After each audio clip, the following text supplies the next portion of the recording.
നമ്മളെ കുഴൽക്കിണറിലെ വെള്ളവും കിണറ്റിലെ വെള്ളവും ഒക്കെ ഭയങ്കര കലക്ക്. അപ്പോൾ നമുക്കൊരു വാട്ടർ ഫിൽറ്റർ വെച്ചാലോ എന്ന് വിചാരിച്ച്. അപ്പോൾ ഫിൽറ്ററിൻ്റെ വിലയൊക്കെ ഒന്ന് ചോദിച്ചു നോക്കുമ്പോൾ 15,000, 20,000, 30,000 ഒക്കെയാണ് റേറ്റ് പറയുന്നത്. നമ്മളെ കൊണ്ട് എന്തായാലും അത് താങ്ങൂലെന്ന് തോന്നി. അപ്പോൾ നമുക്ക് കുറച്ച് ഐഡിയ ഉണ്ട്. അപ്പം എന്നാ വെച്ചിട്ട് നമുക്ക് തന്നെ ഒരു ഫിൽറ്റർ എന്തുകൊണ്ട് വീട്ടിലുണ്ടാക്കിക്കൂടാ എന്ന് വിചാരിച്ചു. ഇതാണ് ഞാൻ ആദ്യം ഫിറ്റ് ചെയ്തിട്ടുണ്ടായിരുന്നത്.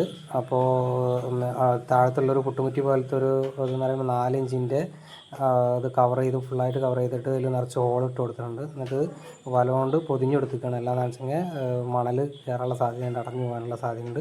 അതിന് ശേഷം കരി ലേശിട്ട് കൊടുക്കുക, കൂടുതൽ തരിമണലിട്ട് കൊടുക്കുക. പിന്നെ അതിന് ശേഷം മെറ്റലിട്ട് കൊടുക്കുക, കുറച്ച് എയർ സ്പേസ് ഇട്ട് കൊടുക്കുക. അതിൻ്റെ മുകളിലാണ് എൻഡ് ഗ്യാപ്പ് വരുന്നത്.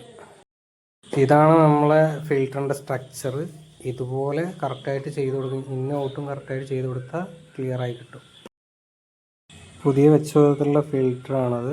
അതിലെ ഇന്നിലുള്ള വെള്ളമാണ്, ടാങ്കിലുള്ള വെള്ളമാണ് ആ പിടുത്തിലുള്ള ഈ ഓറഞ്ച് കളറുള്ളത്.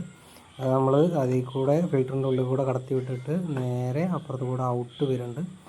ഔട്ട് വരേണ്ട വാൾവ് നമ്മൾ തുറന്നു കഴിഞ്ഞിട്ടുണ്ടെങ്കിൽ നല്ല ക്ലിയറുള്ള വെള്ളം കാണാം. ഇതാണ് ഔട്ട്. അപ്പോൾ നല്ല ക്ലിയറുള്ള വെള്ളമാണ് വന്നിട്ടുള്ളത്.